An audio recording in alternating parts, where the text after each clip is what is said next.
بنگلاديش لوبډلې هندوستان ته په 950 منډو ماتې ورکړه او د اسیا جام اتلولي ترلاسه کړه. د کرکټ درنو څارونکو ستړي مشئ. د 19 کلنو اسیا جام چې د هندوستان او بنگلاديش 19 کلنو لوبډلو ورته لار موندلې وه، بنگلاديش لوبډلې پکې هندوستان لوبډلې ته د 950 منډو په توپیر ماتې ورکړه او د دویم ځل لپاره د اسیا جام اتلولي خپله کړه.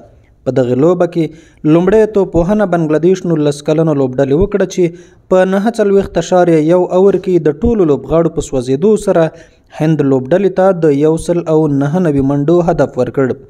په توپوهنه کې زوات ابرار 20 منډې 15 بالونو باندې وکړې. کلم صدیقي علین 1 منډه په 14 توپونو وکړه. عزیز الحکیم تمیم 14 منډې په 28 بالونو وکړې. محمد شهاب 40 منډې 18 بالونو باندې وکړې، 3 څلوریزې یوه شپږیزه یې وهله.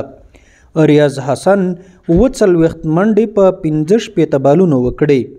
سرکار دیبا 1 منډه باندې وسوځید. فرید حسن فیصل 19 منډې په 49 بالونو وکړې. سمیون بصیر 4 منډې په 1 بالونو باندې وکړې. الفهاد 1 منډه باندې وسوځید. معروف ام ریدا 11 منډې په 19 بالونو وکړې.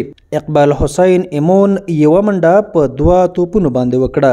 د هند لپاره یودهاجیت ګووا په 9.1 اوور کې د 29 منډو په ورکولو سره 2 وکټې واخیستې.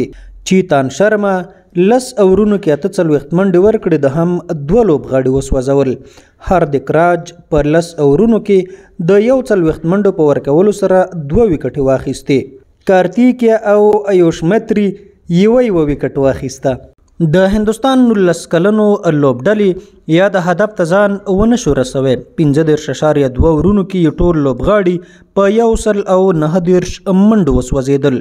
د هند لپاره په توپوهنه کې محمد امان 26 تر نورو زیاتې منډې وکړې. هاردیک راج 24، کارتیکیا 21 او اندری سیدارت هم 20 تر نورو ډېرې منډې وکړې. د بنگلاديش لپاره په توپچونه کې معروف امریدا په 8 اورونو کې د 14 منډو په ورکولو سره 1 لوبغاړی وسوځاوه.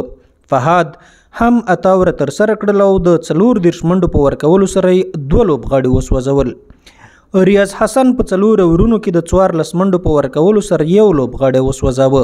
سرکار دیبا په 6 اورونو کې 19 منډې ورکړې خو وکټې وانه خیسته. تر ټولو ښه توپچونه عزیز الحکیم تمیم او اقبال حسین ایمون وکړه چې دواړو 3 وکټې واخیستې. د 19 کلنو اسیا جام په متحده عربي اماراتو کې د 8 لوبډلو ترمنځ ترسره شو چې بنگلاديش او هندوستان لوبډلو یې پای لوبې ته لار موندلې وه. دا د 19 کلنو اسیا جام 11 پړاو سیالۍ وي چې بنگلاديش پکې د دویم ځل لپاره هم اتلولي ترلاسه کړه. تر دې وړاندې په 2023 کال کې هم بنگلاديش لوبډلې د دغه سیالیو اتلولي ګټلې وه.